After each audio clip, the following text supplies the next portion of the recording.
अस्सलाम वालेकुम dear viewers, आप देख रहे हैं सिंधी टीचर। मैं आपको बुनियादी सिंधी, बेसिक सिंधी, स्टार्टिंग सिंधी उर्दू तर्जुमे के साथ उर्दू सिंधी कायदे से अलिफ बे से पढ़ा रही हूँ। उसके बाद हमने स्टार्ट किया है क्लास 3 टू क्लास 10। रोज़ाना एक चैप्टर पढ़ेंगे, एक्टिविटी करेंगे, कोई भी चैप्टर मिस नहीं होगा। क्लास 3 मुकम्मल कंप्लीट कर चुके हैं, उसके सारे चैप्टर हो गए हैं। फिर क्लास 4 स्टार्ट था, क्लास 4 कंप्लीट हो गया। क्लास 5 है, उसमें हमने कुछ चैप्टर्स पढ़े हैं, लेकिन व्यूवर्स के बार बार कमेंट्स आने की वजह से कि मैंने क्लास 3 तो अच्छे से पढ़ा दी थी, लेकिन उसमें ये जो मश्क है, एक्सरसाइज, ये मैंने छोड़ दी थी क्योंकि ये कराना ज़रूरी भी नहीं था। इसमें लिखा हुआ है पढ़ो और लिखो, मतलब पढ़ने हैं, रीड और रीराइट करने, और कुछ भी नहीं है। लेकिन फिर से मैंने उनके रिक्वेस्ट पे ये क्लास 3 फिर से स्टार्ट किया हुआ है ताकि मैं इनके मीनिंग्स भी आपको बता सकूं। ये है भा, ये बे नहीं है, ये बा है। नॉर्मल वाला बे होता है, उसमें एक नुक्ते होते हैं, और उसके बाद एक बे होता है, उसमें ऊपर नीचे एक एक नुक्ता लगा होता है। लेकिन हमें सिंधी में जहाँ भी किसी अल्फाज के बाद है की ज़रूरत पड़ेगी तो हम है को नहीं लिखेंगे, दो चश्मे है को हम नहीं लिखेंगे, बल्कि हम उसकी जगह नुक्ते बढ़ा देंगे। जैसे कि ये लिखा हुआ है तो बे, और इसमें एक नुक्ता होता ही होता है बे में, तो हमने इस है के लिए 3 नुक्ते और लगा दिए। ठीक है, हम जहाँ ये देखेंगे तो हमें ये पता चलेगा कि बे के साथ है भी मौजूद है।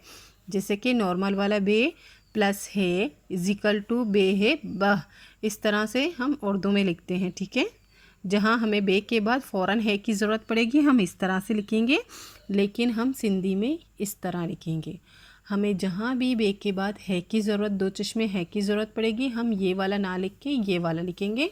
इस तरह से पहचान हो जाएगी कि ये सिंधी में लिखा हुआ है, ये उर्दू में लिखा हुआ है। ठीक है, और इसको कैसे पढ़ेंगे, बे है अलिफ भा, ये आप पढ़ेंगे तो आपको ये अदा हो जाएगा। सबक ट्यून तीसरा चैप्टर है, ये टाइटल है। आप इस तरह से पढ़ेंगे बे है अलिफ भा, तो ये अदा हो जाएगा, और उर्दू में इस तरह से होगा बे है बाह। ठीक है, शुरू करते हैं। इहो बोलड़ो आहे, ये बोलड़ो है, ये बोलड़ो है। ठीक है, बंदर को कहते हैं बोलड़ो। इसे कैसे पढ़ेंगे, है ये छोटी, ये है छोटी ये ही अमज़ा पेश ओ ही ओ, भेवा भो लामजेरली बोली रेवड़ो बोलिड़ो अलिमदा है ये आहे, इहो बोलड़ो आहे, ये बंदर है चोटी ये ही अमसा ज़बर अ ही अ, बेवा बो लामजेरली रे चोटी येड़ी बोलड़ी अलिमदा है ये ही आही, इहा बोलड़ी आही, ये बंदरिया है। ठीक है, ये बंदर है, ये बंदरिया है, ये नर है, ये मादा है, ये मुज़क्कर है, और ये मुअन्नस है। इसका अंदाज़ा आप ई ओ जहाँ पेश होगा वहाँ मुज़क्कर की बात होगी, और ईहा वहाँ मुअन्नस की बात होगी। मुज़क्कर और मुअन्नस क्या है, ये मादा है, बच्चे पैदा करती है, उसको मुअन्नस कहेंगे, और जो नर होता है उसको हम मुज़क्कर कहते हैं। ठीक है, हेज़ेर ही कब के ज़बर का हिक्का, बे भज़ेर बे थज़ेरते भित्थे हिक्का बित्थे, मतलब एक दीवार। वैसे बित्त कहते हैं पत्थर को, ये पत्थर से बना हुआ एक दीवार है, तो फिर ये कंप्लीट हो गया, एक पत्थर ही हो गया, इसको कहेंगे हिक्का बित्त। सिंधी में बित्त जो है पत्थर को भी कहते हैं और दीवार को भी कहते हैं कि ये बित्त है। ठीक है, हिक्का बित्त मतलब एक दीवार। हिक्का बींडी, इसे कैसे पढ़ेंगे, है ज़ेर हिक के ज़बर का हिक्का, बे ये ज़ेर बी, बे ये नून ज़ेर बी डाल, ये डाल है, छोटी थुएं वाला डाल। ठीक है, डाल छोटी ये डी भिंडी, हिक्का भिंडी, भिंडी कहते हैं भिंडी को, ये एक सब्ज़ी है, आपने देखा होगा। हिक्का भिंडी मतलब एक भिंडी, यहाँ एक ही है। ठीक है, उसके बाद ये मश्क है, एक्सरसाइज। इसमें लिखा है पढ़ो आई लिखो, मतलब ये सिर्फ रीड करने हैं और रीराइट करने हैं, लेकिन इनके मीनिंग्स में आपको बता देती हूँ। भली भ अमज़ा पेश ओ भाओ, बाहो का मतलब होता है भाई।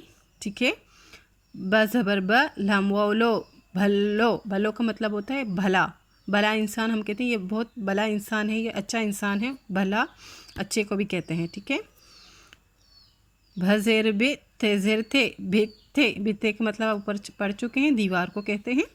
ब ज़बर ब त पेश तो भत्तो। भत्तो कहते हैं चावल को, जो चावल पक जाते हैं ना उसको कहते हैं। मतलब जो नहीं पके होते हैं उन चावलों को चावल नहीं कहते, जो पके हुए तैयार खाने के काबिल होते हैं उसको भत्तो कहते हैं सिंधी में, चावल नहीं कहते। और फिर सिंधी लोग क्या करते हैं कि वो अपनी शादियों में चावल ज़रूर ही मतलब पकाते हैं। तो इसीलिए उन्होंने शादी, जैसे हम बोलते हैं शादी, तो उन्होंने शादी को बोलने से चेंज करके भत्त भत्त भत्त मतलब चावल चावल चावल पे अपने शादी का नाम रख दिया। ठीक है, भत्त वो लोग शादी को भी कहते हैं इसी को, और चावल को कहते हैं पके हुए, क्योंकि चावल लाजमी होता है तो इसलिए उन्होंने अपनी शादी का नाम भी भत्त ठीक है कर दिया है। इसके दो मायने हैं।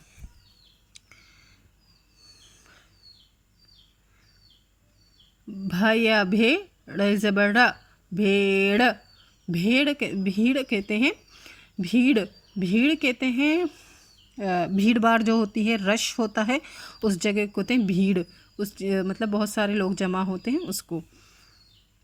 भवभू तजबरता भूत, भूत कहते हैं उर्दू में भी भूत उसको कहते हैं जो जिन होता है, भूत होता है, भूत बंगला जो होता है आपको पता होगा, उसको भूत कहते हैं। भूत मतलब एक इंसान नहीं है, वो अल्लाह ताला की एक मखलूक है, उसको भूत कहते हैं उर्दू में, और जिन कहते हैं अरबी में, तो उसको हम भूत ही कहेंगे। ब नून डालवा डो भांडो, भांडो कहते हैं गोदाम को, किसी भी जगह को, बड़े जगह को स्टोर के लिए इस्तेमाल होता है, आप जानते हैं उसको गोदाम उर्दू में कहते हैं, और भांडो इसको सिंधी में कहते हैं।